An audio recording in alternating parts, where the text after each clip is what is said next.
Welcome to the opening bell of the NFL Stock Exchange podcast. I'm Trevor Sikkema. That is Connor Rogers, joining you guys just hours, mere minutes after the final bell of the NFL trade deadline for 2022.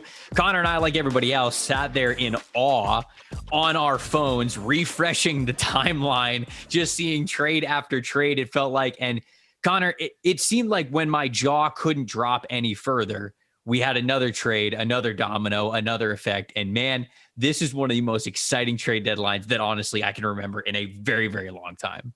It really is. It felt like teams are finally getting a little bit more creative at the deadline. Yes, I think I mean, it's kind of funny to me, but it feels like that teams now, rather than getting to the deadline, and if they can make a move, they're like, okay, maybe we'll do this, that they prepare for the deadline. A lot of the leaked reports were that a lot of these conversations had been going on for 1 to 2 weeks. And I'm sure before those conversations started, teams looked at, what do we need, or what are we getting rid of? What do we want? And what is our financial situation? So a lot of action today, and it was awesome, man. It's great for the sport when there's a bigger deadline. You and I have talked about before, the baseball trade deadline is crazy. The hockey deadline is often crazy. Obviously, the NBA seems to be a league driven by what happens off the court during the offseason, or could even happen at the deadline. The NFL, for as exciting as that is with free agency and the draft, always lacked that during the trade deadline, and this year really bucked that trend. No, I agree with you completely. And we're going to talk about all the major moves that we saw on trade deadline day. We'll probably reference a couple of the trades that have already happened in the NFL, but we'll talk about everything. We'll talk about TJ Hockenson, Bradley Chubb, Roquan Smith, Chase Claypool, Nyheim Hines. We'll talk about all of them. We'll talk about what it means for those teams that made the deal on both sides. We'll also, at the end of the podcast, give our takes on some players that were in the trade deadline conversation that didn't get moved, teams that are still there, and maybe a couple of teams that we thought were going to be a little bit louder at the deadline, but were quiet in the end. So there's a lot to unpack Packers? here. Whoa, no way. Sorry, had to get it in. We're definitely going to get to that and plenty more. But buddy, let's start at the top, if you will. The Roquan Smith trade. This is the one that I think really kicked everything off. We didn't have a chance to touch on it for Monday's podcast as we were recapping a lot of the games that we saw this past weekend. But with the Roquan Smith trade, and that's, of course, going to usher into our thoughts about the Chase Claypool trade. But ultimately, the Bears get out of Roquan Smith's situation, which, if you guys remember, Roquan wanted a new contract. He wanted to be one of the highest paid linebackers in the NFL. He was sitting. Was he holding out, or was he holding in? I can't remember which player. I feel like everybody holds in now because it's too expensive to hold out. Yeah. So he was technically holding in, but he wasn't participating during the preseason and training camp. And then he obviously comes back for the regular season. And he's been playing. Roquan Smith's been one of the better linebackers in the NFL over the last couple of years, especially as a reliable tackler, a guy who's downhill, a guy who's going to go get ball carriers. But it didn't seem like Chicago wanted to make the deal for him to be there long term. Maybe it didn't set up with their winning window the way that they believed it would in a couple of years. So ultimately, they trade him to the Baltimore Ravens for A.J. Klein, another linebacker that they replace him with, but then a second-round pick this year and a fifth-round pick this year. Connor, what'd you think of this deal with Roquan getting dealt here? And we'll get into how this ties into the Chase Claypool deal, but when you were analyzing just the Roquan Smith part of it, what were your initial thoughts? I really like this deal I actually like this deal for both sides, to be honest with you. And I'm not going to say that a ton today. This was a deal to me that Chicago did fine in the draft pick compensation. They got a 2 and a 5, which I think is right around what you would expect. I always like to say 2+ when people ask me for trade compensation expectations, which essentially this is what that means, 2 and a 5. And then when you look at the Baltimore side of it, because Roquan Smith didn't really align with the new regime's plan. They weren't going to pay him the contract that he desired. Right. They feel like they need to allocate a lot of the resources that they've been building up for, and we'll get to more of that today, elsewhere for the rest of the team. But as a player, and this is the Baltimore side of it, Roquan Smith is a good addition for a unit in the middle of their defense that really needed to be better at linebacker. Patrick Queen has not worked out for the Ravens at linebacker, and Roquan Smith, he's an interesting player to me, Trevor. He never seems to grade out extremely well in PFF's metrics. He's been he can go up and down in both coverage. He's consistently graded out as a reliable tackler, but run defense is where he becomes a roller coaster. But I think in Baltimore's defense, where maybe he can play a little bit more freely, he's going to a more talented defense. I think that it'll be an upgrade for him in situation-wise, and the fact that it's an upgrade for them because of the play speed he has and the reliability he can bring to the middle of the defense. So I like him as a player, despite never being graded out as, an upper echelon kind of linebacker by their system. Roquan Smith is a good player, and I like the insurance they have. If they don't pay him, they didn't trade him, and we're going to get to another deal where it was the opposite. They didn't have to get an extension done with this deal. If Roquan Smith walks, they'll get a compensatory pick back, and that even lessens the actual compensation they had to send back to Chicago. So I think both sides got exactly what they needed and wanted this year. Yeah, no, I agree with you. I think I liked the deal better for Chicago than I did for the Ravens. But it was, to me, I looked at this as a similar situation to the San Francisco 49ers when they traded for Christian McCaffrey. Does this make the Ravens better as a team? Yes, it does. It was the same thing for San Francisco. Is San Francisco objectively a better football team because they have Christian McCaffrey? Yes.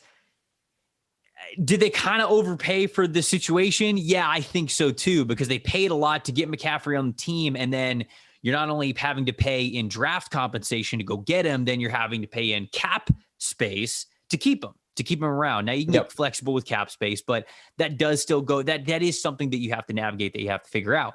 Roquan Smith, it was kind of reported that he was looking for something around the deal that Shaq Leonard got, which was basically a 5-year, $100 million deal. I think Shaq got just a little bit less than that. So I think Roquan is trying to hit that $20 million a year mark.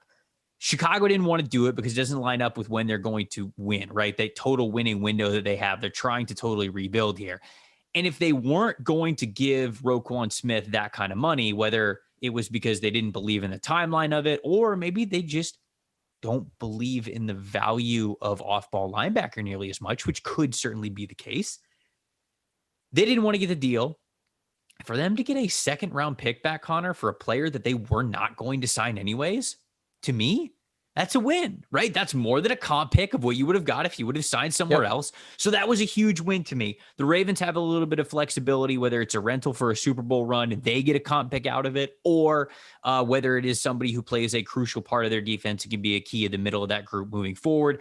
I think both of those are scenarios where the Ravens could win, but I definitely, compensation-wise, I think I would tip my cap to the Bears more because they got this much out of a player that they were not going to re-sign. So I like this deal more for the Bears than I did the Ravens, but I don't hate it for the Ravens. I totally see where they're going. They're trying to make a Super Bowl run. They're trying to get that roster as good as possible. Yeah, I'm with you. I actually like it more for the Ravens. But, do you? Okay. But I think it's because I'm not evaluating this trade in a vacuum. So, all right. Let's get to the other one then. I don't. Okay. Chase Claypool gets traded from the Steelers to the Bears. And my sense was the reaction from 90% of my timeline, everyone's going, finally, help for Justin Fields. And I'm sitting there and going, and I've used this reference before on this podcast, I believe. Just because you poop your pants and then go out and get a new pair of pants doesn't mean that you get a pat on the back. The Bears did nothing for Justin Fields in the offseason at all. And now you overpay for Chase Claypool? Desperation hours. I don't feel the need to go into big praise mode. I'm glad that Justin Fields maybe has been proving them wrong. It felt like for a long time, I didn't know if this regime even believed in Justin Fields. They didn't draft him and they didn't do anything to do him favors going into the year, whether it was the O-line, the skill talent, nothing. So now you're at the deadline and there was clearly a bidding war rumored to be for Chase Claypool. Right. Chase Claypool goes for a second-round pick. I thought Chase Claypool showed some promise as a rookie, and I think he's an okay player. I don't think when you look at the price of what wide receivers traditionally go for when available, Amari Cooper, a lot of different guys. I mean, This is an overpay to me. I think Claypool is somebody that maybe can match. I hope he can match with Justin Fields when those plays break down, working back to the quarterback, big body target. He's going to help Justin Fields, and I think that's good. But the way we got here, that this was the move they needed to make, it just doesn't feel like a smooth plan to me, where I said, well, it's cool that you got a second round pick back for Roquan, but then you traded your own second round pick for Chase Claypool. Trevor, that's going to be a really valuable selection when you look at it. So that's where I stand on that, the whole Bears picture right now. Yeah. Unfortunately, you're right. You can't judge the Roquan trade in a vacuum. You have to talk about what happened after that and how they navigated those things. It's interesting that Claypool was picked in the second round of the 2020 NFL draft at pick number 49. The selection that the Bears sent the Steelers is probably going to be higher than 49. It's going to be earlier in the draft.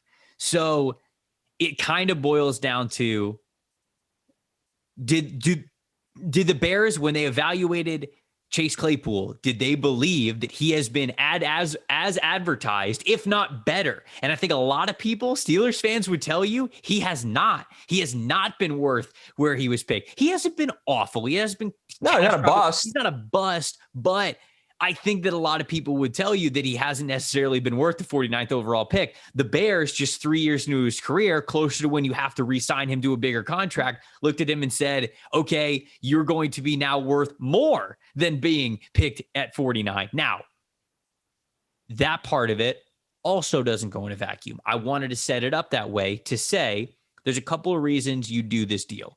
For Chicago, one, you mentioned it, they clearly need to get more weapons for Justin Fields.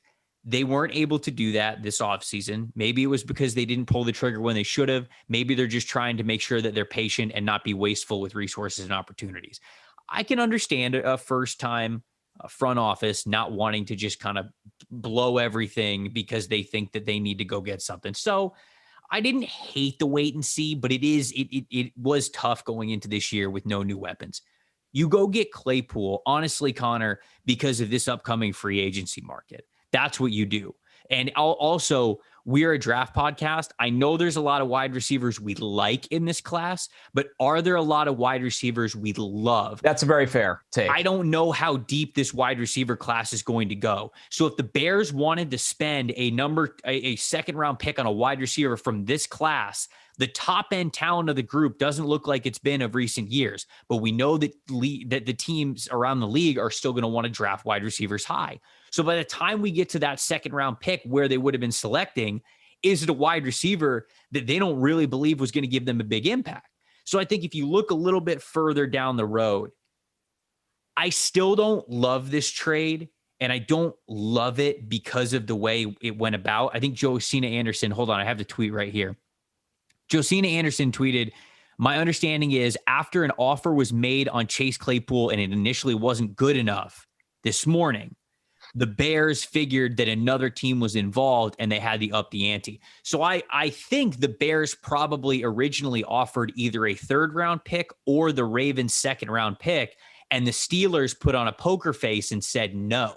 They just straight up said no, waited for the Bears to panic, waited for the Bears to look at the wide receiver group for 2023 in the NFL draft and the potential free agency group, which I have that up too.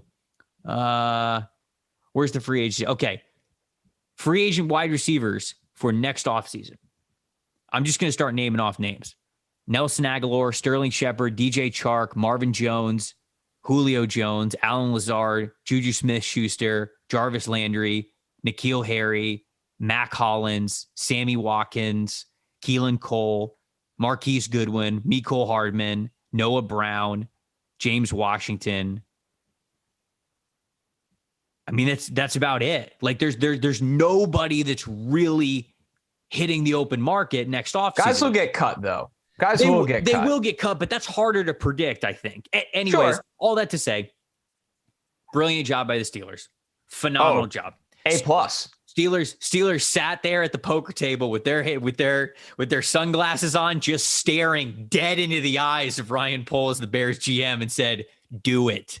Because George Pickens is better. That's why they had to do this. Well, they were like, oh, well, we already knew that. George Pickens is better. So we got to get Claypool out of here. Hey, you want a top 40 selection? Top 45? That's the tough part, man. Dude. The tough part. I can understand the why of what Chicago was thinking here. But Green Bay lurking. But I still don't think that the why justified the price. I really don't. So I don't hate it as much as you did for the Bears. But hate's a strong word. I'm happy Justin Fields gets some. At least they're trying. Kind of help. At least they're trying. You know. The road to get here could have been better, but I'm happy that they are trying to give Justin Fields a chance now. I guess it's not the worst deal ever. I think I came off harsh in the sense acting like it was totally lopsided, but good job by the Steelers. The Bears did not put themselves in an advantageous situation to get here, but they got a player that hopefully helps this pass offense. Plain and simple, Claypool's got to pan out. I mean, I know that's and then you got to pay him, which is fine if he does. I know that's a massive duh, you idiot, because this is a trade for a player and you're hoping he plays well, but there's not a lot of wiggle room for this to work out for the Bears. Claypool has to be even better than he has been to this point. Claypool, you need to have not seen the best of Chase Claypool for this trade to be worth it, I think. That's the way that I look at it, which is why it ultimately is it's just a risk. It's a risk for the Bears. And I think they kind of got played a little bit. I think the Steelers got him a little bit here. You want to talk about Bradley Chubb next? You want to get to Bradley Chubb? Yeah. Here? Another trade that it's hard to analyze this one. I said I was not going to do this a lot, but I do truly understand this one from both sides. Let's talk the Dolphins first. Okay. The Dolphins. Well, hold on. Let me just say Bradley Chubb and a 2025 fifth round pick. Good Lord. So we're going 2 years. We'll keep an eye on that one. Future here. And Miami. So Miami got those two things, and Miami sent to Denver Chase Edmonds, which I don't hate. I like Chase Edmonds going to the Denver Broncos. They've needed some they upgraded in their running back room. And then a 2023 first round pick, which they owned from the 49ers from the Trey Lance deal. Remember, Miami's original pick in the first round was forfeited. So as you guys do your mock drafts and you see that it's only 31 picks, not 32, it's because Miami had their first round pick taken from them due to the Tom Brady tampering that we learned about. So they trade their first round pick that they did have, which was the Niners pick, and then a 2024 fourth round selection for Bradley Chubb. So ultimately, the way that we're probably going to talk about this deal for the most part, it is a first round pick for Bradley Chubb. So that's what the swap was here. Connor, what were your thoughts? Well, number one, good on Miami, because Miami wants to win now, right? Miami, and I know it's Mike McDaniel's first year, but you have prime Tyreek Hill, you have Tua showing he could play in this system and you could win games, and their defense has been bad this year, surprisingly, and they've dealt with a lot of health things that are kind of unforeseen, like Byron Jones. It's been a weird no status update each week on him. Xavier Howard's been banged up. They've dealt with a lot. I think they just lost Brandon Jones for the year. They've dealt with a lot, that defense. And the offense, I said on Sunday, what matters most, can score with anyone. And they got better at running back by getting Edmonds out and Jeff Wilson in. So the offense, the line has its problems, but they've schemed around that somehow. So this was the need for them. They needed pass rush help. They really did. And Bradley Chubb, his career didn't go in Denver how Denver hoped. A lot of it health related. What I've seen from him this year, he looks like the guy we thought he was going to be when he was a big time prospect. He looks awesome. Some pass rushers, whether it's health or time to develop, take longer and don't really hit stride until year 4. I think we're seeing that with Chubb. So I have no problem with the Dolphins trading a premium selection, a first round selection in a year where they want to win now. They got a deal done with Chubb where he's part of this core, and Miami views themselves in this maybe 3-year window with Tyreek on big money, now Chubb on big money, that they really want to go for it and challenge the Bills. And weird game, but they beat the Bills already. So they really think they can challenge the Bills and get their season full throttle for the playoffs and maybe even try to win the AFC East. So I'll never criticize a team that, unless it's like totally an off the rails move, that is trying to win football games. And this is a trying to win football games at a huge position in need. Yes, you can't predict his health. And yes, it's a big cost financially and draft capital wise. But for Miami, I think this is the roll of the dice that's worth it, and I respect it. I mean, I'm with you, dude. I like this move for Miami. I really do. And I do not mind it for Denver for as much as I think Bradley Chubb's a really good player. And I'm not nearly as in on getting rid of bad players as it seems like or good players as it seems like everybody else is, because they want the movement and they want the chaos.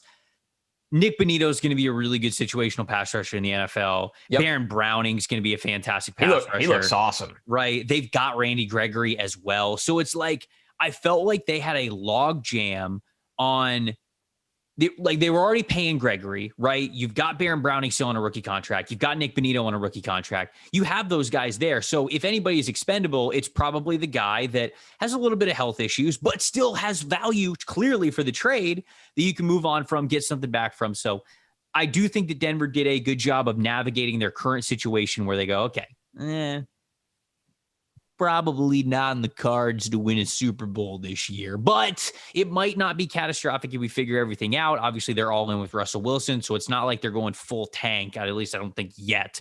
I believe that they're a long way away from getting to that point, even though things have looked pretty dark this season. They're still figuring it out. You're not going full fire sale, but you're selling one of the guys that you believe got you the most back, and they get a first-round pick out of it. For Miami, they are 16th in the NFL in total pressures. They've got 136 from blitzing. Well, you're right. Actually, all they do is blitz to get home. They can't generate natural rush. You know what? Let me. I want to look that up. Don't they have a top 5 blitz rate in the NFL? Number. I believe they do. Oh, where's rushers? Number of pass rushers. Here we go. I can sort it. 4 and 3. I'm looking this up live on the podcast, folks. Live on the pod. Come on, you got it. I believe in you. Okay, so the Dolphins, wow, it's better. I didn't think it was going to be better. No. What is it? What number is this? Am I an idiot? I might be an idiot. All right, they're 17th in the NFL in total pressures with 77. When rushing either 4 or 3. So without the blitz there. So that's what that number is there. They're trying to get better with 4 guys up front. And you know what? I think the Dolphins took a look at what the Buffalo Bills are doing and said, we need to try to replicate that, winning with 4 up front. So I'm totally with you there. You got Jalen Phillips, you've got Emmanuel Ogbah, who I don't think has been producing as well as they have wanted him to, and you go get a guy like Bradley Chubb and you say, okay, we're not going to let the defensive line be any sort of excuse at all whatsoever. They like Christian Wilkins as well. So I like this move for Miami. This is a we're all in kind of a thing. You've got the offense to be able to keep up. You and I talked about that on the Monday pod, and they get very aggressive to go get a high impact player at a high impact position too. You got to remember that.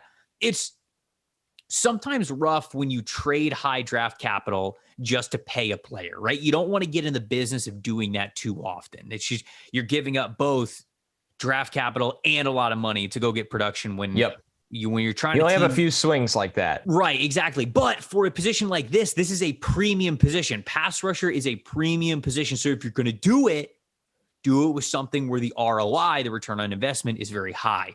I like this move for Miami. I didn't hate it for Denver, even though they're getting rid of a good player. I think they, of course, got a lot back in a first-round pick. So I like it more for the Dolphins than I do for the Broncos. But I do see both sides on this one. So those are my thoughts.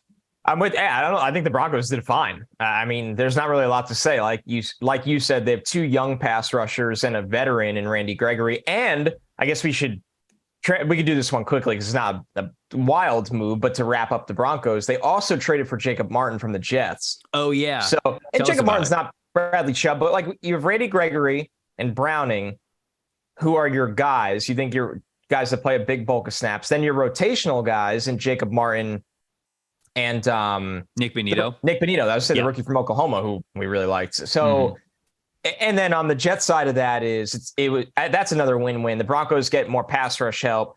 They only flip they trade their 4th round pick to the Jets for 2024 for the Jets 5th rounder. So they flip picks in 2024, but the Jets get Jacob Martin's money off the books for next year, which was around a $6 million cap hit. Now they can keep Bryce Huff, who they think is their better rotational pass rusher than Jacob Martin. So the Broncos did things that make sense. And the sides they worked with also got a good end of the deal as well. Those are teams working together, not teams just trying to get the highest auction. Yeah, people might listen to this podcast and be like, "Oh, you guys are talking about liking both sides of the deal." Well, duh, that's why it's a trade. Like, we don't get these. There aren't these runaway deals where it's like, "This is the worst deal I've ever seen. How could these people think of this?" There's always ways to view, because money matters. Every single trade. All right, that's the thing here. Like, there's a salary cap, so it's really hard for these. In theory. In theory, some people say it exists. There's hard for these fleeces. Yeah. Trevor, where do you want to go next? Before we go to our next one, let's go to TJ Hockenson next. I want to hit on the Hockenson trade because you've got that one, and I definitely want to hit on the Calvin Ridley trade. This one will be spicier. Okay, buckle up, folks. Objectively hilarious. Before we get to that, though, got to talk to you guys about our friends over at Mojo. Just think about this for a second, guys. What if you could have invested in Tom Brady as a rookie, like a stock for a player as a rookie? Your investment would be worth over 4,000% today if you would have ended up doing it. Now with Mojo, it's not what if, but now it's who's next. Mojo is the all-new sports stock market that lets you invest in your favorite athletes and cash in on your passion. Sign up right now on the Apple Store to get your first stock for free, worth up to $10,000. Over 300 players are listed on Mojo, so you can invest in all sorts of different players. Saquon Barkley, Patrick Mahomes, guys that just moved, TJ Hockenson, Bradley Chubb, players like that. Go along and make your money with an underrated diamond. Breaks out, or you can even short a rival. That's right. You could short sell a rival if you think that somebody's going to be going down. You can make money off of them not playing well. Price to move with every single play, every single game, every single headline, and for this week, every single trade as well. You can buy and sell instantly all year long, so the action never stops. Mojo is live in New Jersey. So download the Mojo app in the Apple Store today. Start turning playmakers into money makers. Must be 21 years or older to use Mojo and located in New Jersey to make those trades. If you got a gambling problem, help is available at 1-800-GAMBLER. All right, we teased it. TJ Hockenson trade. You said you got takes on this one. So Hockenson goes from one team in the division to another. The Detroit Lions make a deal with the Minnesota Vikings. Minnesota got TJ Hockenson, a 4th-round pick in 2023, and a conditional 4th-round pick in 2024. Detroit got back a 2023 2nd-round pick and a 2024 4th-round pick. So it seems like a little bit of a pick swap more than anything else, Connor. Well, you've got 2 picks moving in the deal. Clearly, the Lions got the better of the picks, but they're also losing the only player involved, albeit a player who went number 8 overall in his draft class not too long ago. So give me the takes. What do you got on this one? I don't really get it for the Lions, man. And I know people that will want to defend it for the Lions will say, oh, well, you're going to have to pay him so what? Like, at some point, you have to pay some people. TJ Hockenson, just because he wasn't your draft pick, TJ Hawkinson's been a good Detroit Lion. And you traded with a division rival.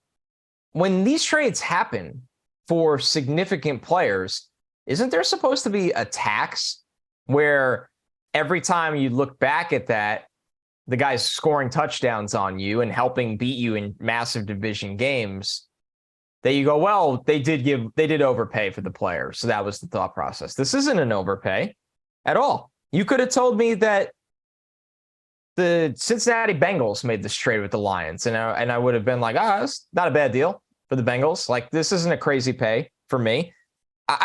Trevor, the Lions are starting to disappoint me. And I had a lot of hope in the Lions, and I still do, because I think they've built a really good offensive line. I'm still believing in Dan Campbell. But how long can you just say, you know what, we're rebuilding losers, right? You know why I say this to you, Lions fans, is because I heard it for a decade with the New York Jets, where every single time it was, we're still rebuilding. We're still rebuilding. We'll constantly trade our good players because we're still rebuilding. And then you sit there and you blink and you go, we haven't made the playoffs in 10 years. The team season is over every Halloween. It gets old, man. It gets old. Collecting picks, this is a draft show, and we recommend collecting picks for a lot of rebuilding franchises. When are the Lions turning the corner? When are the Lions going to have a roster that you go, this is the roster. These are the pieces. These are some of the guys that we think help us win football games. And you traded one of them to a division rival for not a very high cost. I was shocked when this trade came through. Shocked. Can't believe it.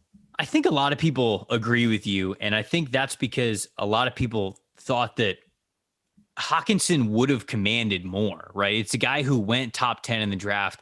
What was it? 3 years ago? Was it 2019? 2019, yep. 2019, when he goes top 10, he goes number 8 overall. Now you could say to yourself, hey, he wasn't worth number 8 overall, but that is something that is part of his history. And we've seen teams before, I think, finesse former draft position into trade value when they're trying to move on from players. And it felt like the Lions could absolutely do none of that. It just feels very strange because, again, Hockenson is the one who gets traded, but then there are 2 picks that moved. And you could say to yourself, all right, well, there's 2 different rounds, but still you're giving picks back to the Vikings. Like, you didn't have to do that. Yes, the Lions are jumping up from having a 4th round pick in 2023. Now they have a 2nd round pick in 2023. And there's conditions for that 2024 pick. The condition was, per Adam Schefter, the 2024 conditional 4th round pick that Detroit sends to Minnesota will become a 5th round pick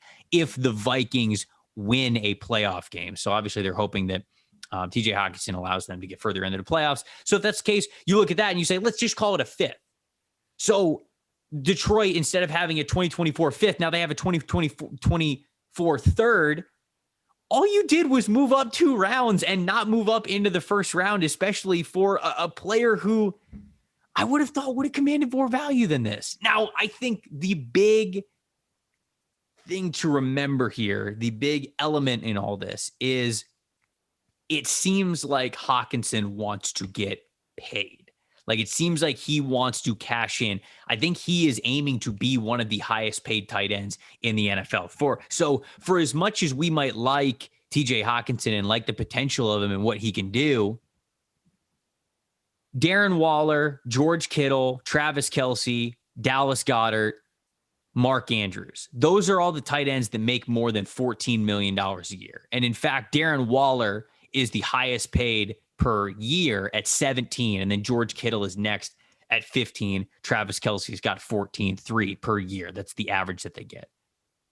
If Hawkinson's asking for like 16, 17, and he's not budging, I get why Detroit's like, all right, we're not paying you like you're Travis Kelce.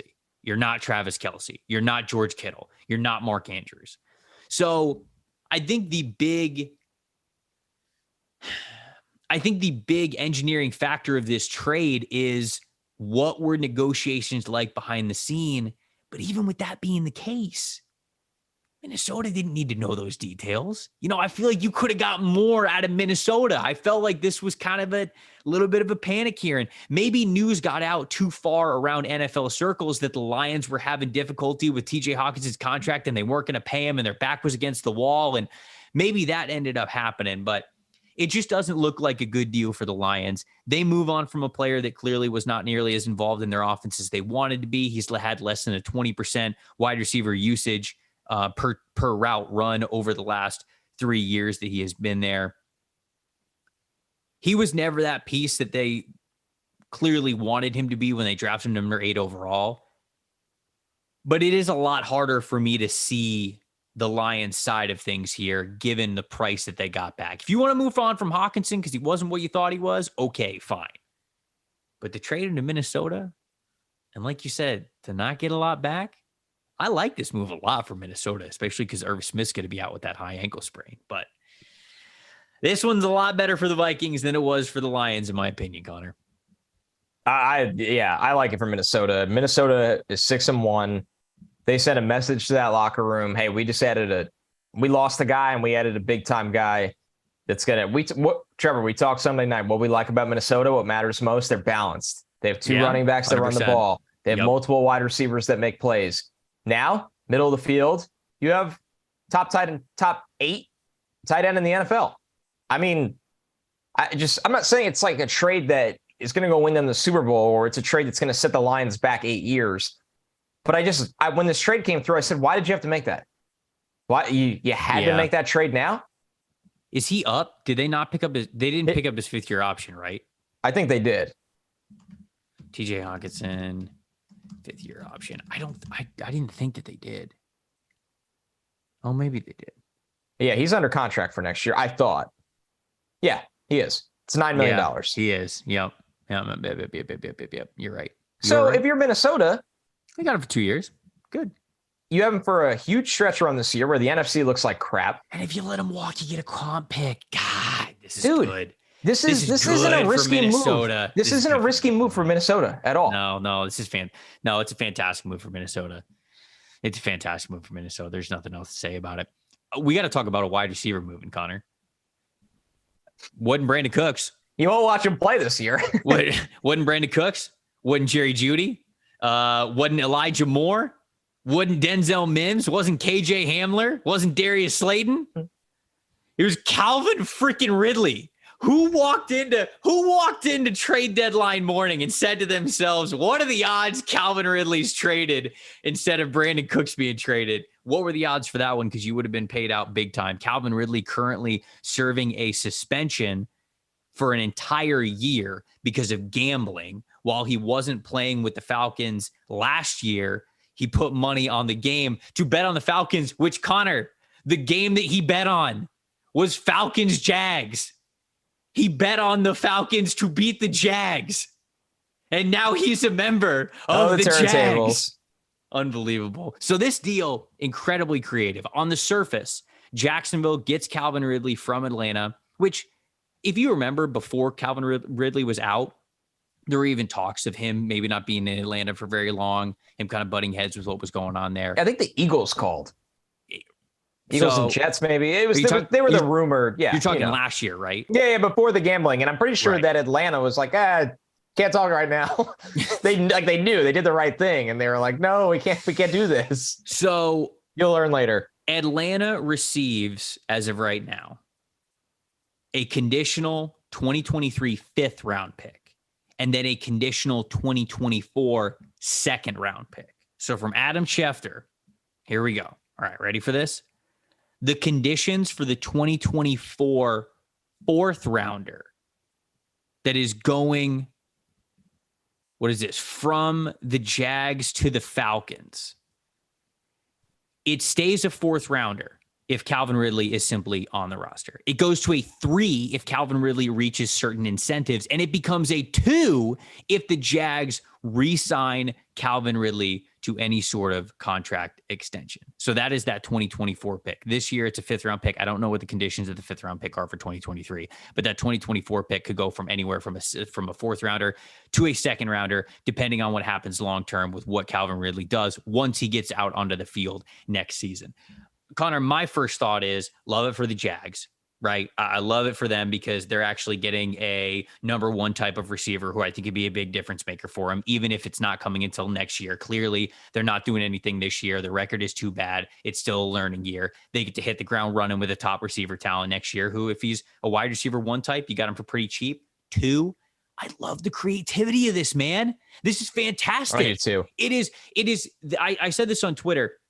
Approaching a trade with this much creativity of conditional picks allows for conversations to begin and progress in ways that might not happen if they were more for a traditional view. Like if the Jags straight up went to Atlanta and was like, hey, we know Calvin Ridley's not playing for you this year. What if we give you a 5th round pick this year and a 4th round pick next year?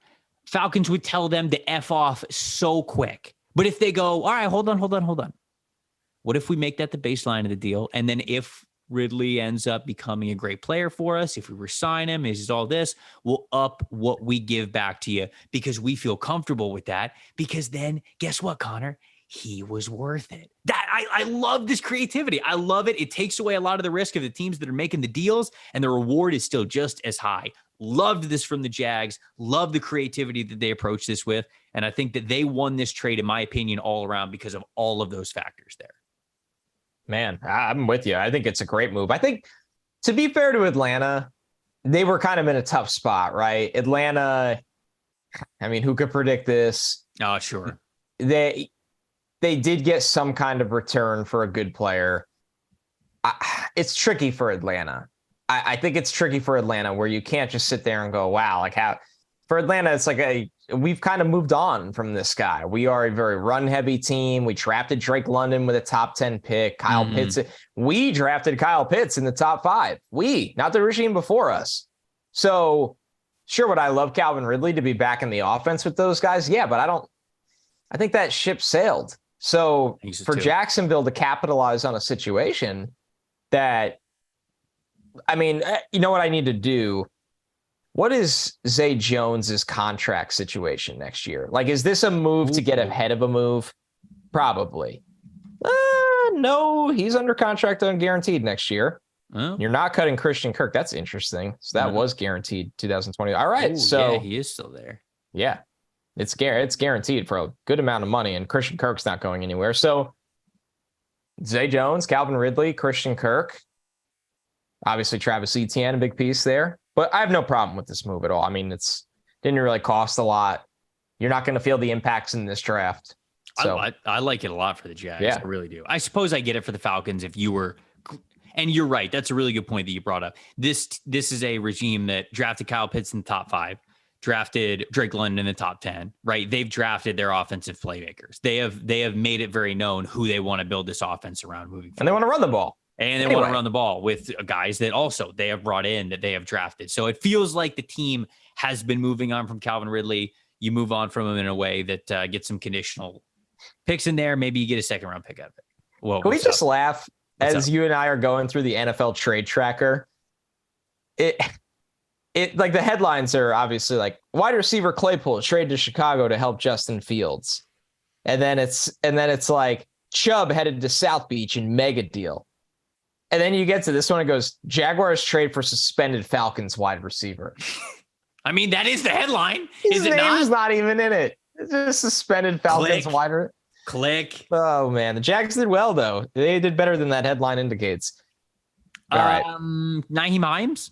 Sure. This is probably the last noteworthy one, I think. Yeah. Indianapolis Colts trade Nyheim Hines to the Buffalo Bills for a 5th-round pick this year and Zach Moss. So a lot of similar skill sets now in the Bills' backfield. What do they have? They got James Cook. They got Devin Singletary. They have Nyheim Hines. And there's one more. Who's the other one? Who's the fourth? Well, those are the 3 that I think of when I think of the Bills because Zach Moss is gone. There's a 4th one. Who's the 4th one? And that fullback has caught a touchdown. Reggie Gilliam. Tywan Jones, our lads is telling me. No, maybe it is just those 3. Yeah, I haven't seen. All right, I thought there was a 4th one in there. Man, it's just those 3. Just those 3 guys. Connor, what do you think about this? To your point, Trevor, I mean, this is who the Bills are, right? Yeah, like the Bills, They want these guys that can catch the ball and be super effective in space and run legit routes, the full running back route tree. And because they got Josh Allen, the Bills are staring at everybody and going, we have Josh Allen and you don't. And you made a great point, Trevor, that when we talked about before Christian McCaffrey got traded, we did a trade show. We each came up with 5 trades, and you kept hammering on the point that I don't want to take the ball out of Josh Allen's hands all the time. And so the Bills didn't need to go trade for Saquon Barkley, Christian McCaffrey. The Bills didn't even need to go give a 4th rounder for Kareem Hunt, which everybody is saying that the Browns stuck to their ground and said, hey, we want a 4th for Kareem. They don't get anything for him now until he signs a free agency deal and they get compensation. So they soured on Zach Moss. Everybody knew that. They just hasn't worked for Zach Moss there at all in any kind of way. Every time the Bills are on, I see my good friends in Buffalo tweeting about how they don't want Zach Moss on the field anymore. It's all I ever see. Conditional 5th round pick. Who cares? No one cares. Nyheim Hines. Now when Motor needs a breather, Nyheim Hines could do a lot of the same things as a pass catcher. So it's not a groundbreaking move, but I think it's a savvy move that makes Brandon Beane kind of this GM that he always knows how to react with the right temperature. He never puts himself in positions where he looks back and go, man, I wish we didn't get ourselves in this spot. Now I have to do this. And this is the perfect example of that with Buffalo. Yeah, I think that Buffalo is clearly in a spot where they believe they can win a Super Bowl this year. They're just trying to get dynamic playmakers who, when the ball gets in their hands, They believe that really good things can happen. I felt like that is Nyheim Hines for a long time. He's a super versatile player. I think he can really do a lot of different things out of the backfield. And anytime you have that kind of versatility, I love the move, man. I really do. I think that it's going to be advantageous for him. And even though I'll say simplifies the backfield because it's a lot of guys who have the same skill set, that is the skill set that you're going for, I think. Yards after the catch kind of players, guys who have a little bit more speed, a little bit more shiftiness, can do things with the ball in open space. Those are the players that they have in the backfield now. But those are, to me, the best kind that you have with this recipe for what Buffalo is building. So I also really like the trade. I feel like this is a pretty perfect match. Didn't have to give up a lot to get them. So I like this one, man. I really do. What about some players that didn't get dealt? We can get out of here talking about some players that we were talking about. Brandon Cooks didn't end up getting moved. Dude, Brandon Cooks, not only did he not get moved, he was getting his thoughts out. Well, afterwards. It sounds like something fell apart. So, and I want to properly credit who said this. I know Rap Sheet said there were talks, but nothing came of it. Cooks was not at practice for the Texans today. Lovie Smith declined it. Lovie said that he was excused for personal reasons. And then Lovie wouldn't get into anything, and I get it. Okay, here we go. Ed Warder. I want to make sure I gave the proper person credit. Okay. This is as Trevor and I sit here and record this right after the deadline. This came in basically right as the deadline ended. He said, 2 sources directly involved tell me the Cowboys and Texans discussed a potential trade involving wide receiver Brandon Cooks until the final minutes before the NFL trade deadline expired. The draft pick compensation and the $18 million guaranteed salary for Cooks in 2023 could not be resolved in time. So, man, the salary situation was difficult, but okay. Also, Albert Breer had a very important follow-up here on that same trade situation. He said that actually all sides were together on the compensation. The compensation was figured out. Where they couldn't get over the hump was the $18 million guarantee for 2023. So my take is Cooks knew that he was leaving, and they excused him from practice because they knew he was leaving. They had the compensation done. They fell apart on the money, and they ran out of time. I feel bad for Brandon Cooks. He deserves to go play for a competitor. I think this would have been a great move for the Cowboys, man. I would have loved Brandon Cooks in Dallas. Yeah. So it's a tough one. Brandon Cooks tweeted after the trade deadline was over. He said, "Don't take a man's kindness for granted. Covered for the lies for too long. Those days are done. Cross the line with playing with my career." Ooh. He ain't happy. He's a guy that knows I don't say run out of time for somebody that's 29, but think about all the injuries he's had and the ups and downs, and he just doesn't want to sit through this anymore. I didn't want to be in Houston. Clearly, he doesn't want to be in Houston. What wide receiver would? Sorry. It's just the truth. What wide receiver would want to play in Houston right now? Now, Trevor, the issue is the reason you weren't traded is because of the contract you signed in April. Well, you know what I mean? Well, hold on now. Whoa. Now I'm not saying he shouldn't have signed it. I was just saying, I'm not going to blame the guy for not signing the deal. No, he did the right thing. But you weren't moved because you were into $18 million that the team, it makes it, I know players don't often look at this, but when you sign that deal and you look at it, you got to sit there and go, well, this makes me unmovable. He was unmovable. I feel for Brandon Cooks. I wish Brandon Cooks got traded. I wish he got traded to the Cowboys. That would have been, I can't wait to watch the NFC East this year. I can't believe I'm saying those words. Eagles are awesome. Cowboys look really, really good. The New York Giants are a total pain in the ass. And the Commanders are quietly hanging around. But, brother, when you look at the structure of the deal, you're stuck in Houston for a little bit. Yeah. That is why he didn't get moved, right? That's the report. It is literally, according to Albert Breer, that is literally the reason. They had figured out the compensation. Before we get out of here, let's talk about the Brian Burns trade that never happened. It was reported again from Albert Breer, I believe it was Breer, who said that the Panthers did get a formal two first round pick trade offer from the Los Angeles Rams for Brian Burns. Now, the Rams don't have a first round pick this year. So the first round pick that they would have had to give up would have been 2024. And That's funny. I don't think they offered 2025. This is not a sources thing. This is not I know something from behind the scenes. This is my guess. I don't think the Rams were going to offer back-to-back first-round picks for something that was not a quarterback, even for a team that's trying to go all in to continue to win. So I honestly think that it was probably a 2024 first-round pick, which happens 2 years from now, and then a 2026 first-round pick. That's an NBA which trade. Happens that's an Oklahoma City Thunder trade where you're just trading first round picks from 10 years down the road. And at that point, I saw a lot of people on the timeline and they were like, how could you not take 2 first round picks for a non-quarterback? Like, how in the world in a vacuum are you not doing that? You ain't making them. I wouldn't have done it. Bro, you ain't making those picks. I wouldn't have done it. You're telling me that I don't get to benefit off of not having Brian Burns on my football team until for the very first time, 2024, and then again in 2026? We're in the year 2022. How much do you think is guaranteed 4 years from now?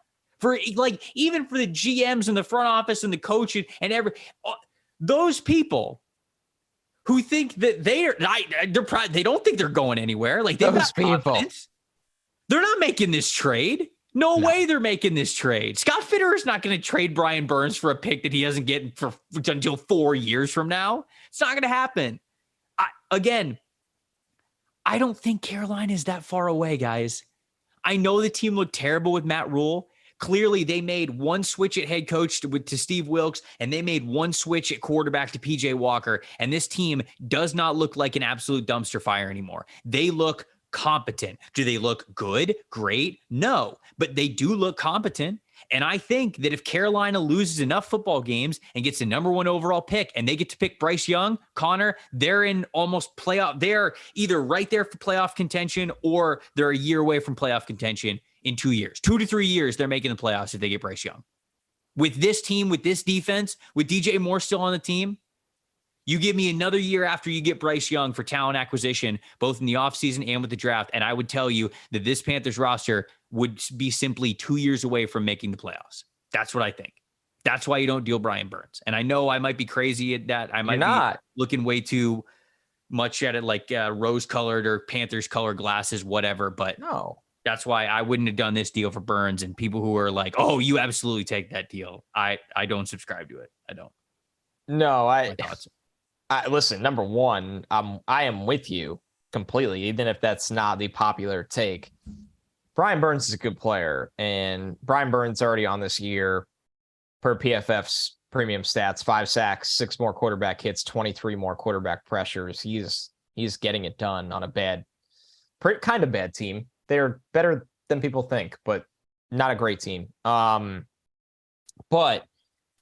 I think something that people will find things easier to understand in the NFL sometimes when they put themselves in the positions of executives like a job, like any other job.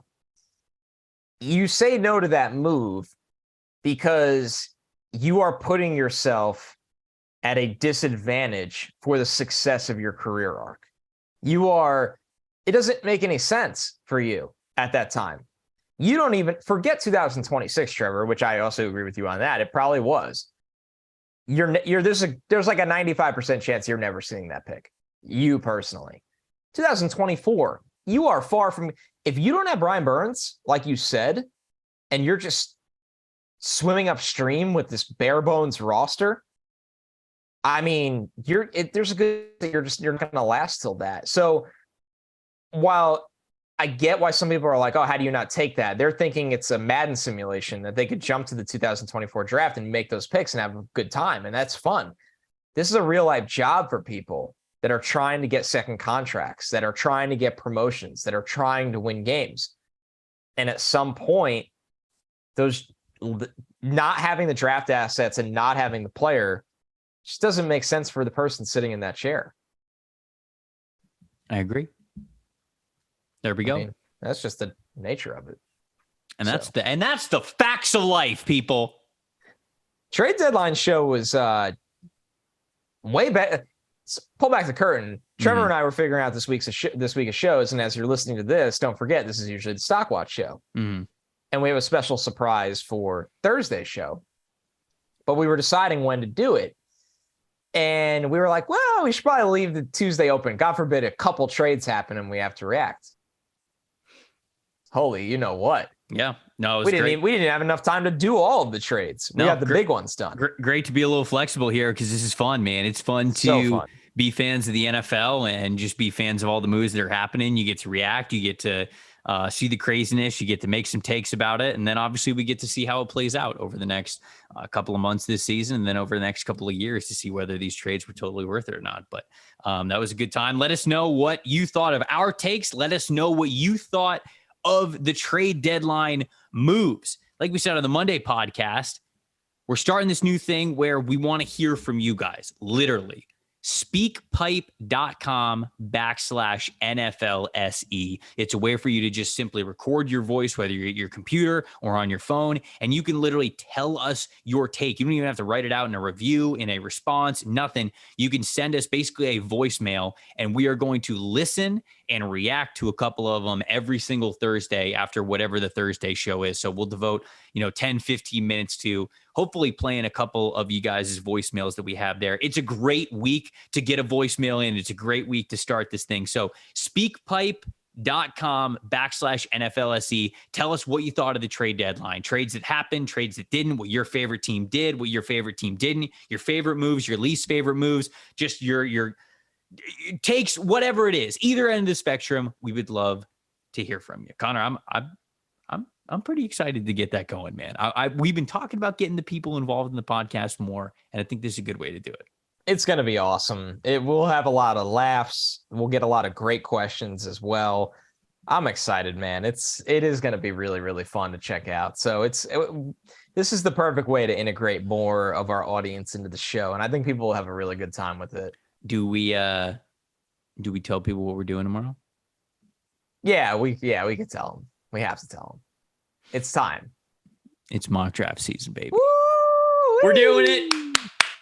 We're doing it. Mid-season mock draft. Mid-season NFL mock draft. We are already here. Connor and I were thinking about doing this on Wednesday, but instead we're just giving you guys a jam-packed week all around. We got the trade deadline episode here that you listen to, and we've got a brand new, for the first time in months, I think I can officially say, we've got a brand new mock draft for you that we're going to be doing live on the show. That's Thursday's episode. I'm Trevor Sikkema. That's Connor Rogers. Make sure you guys hang out with us tomorrow as we bring you a brand new 2023 NFL mock draft. This has been the NFL Stock Exchange. We'll see you guys then.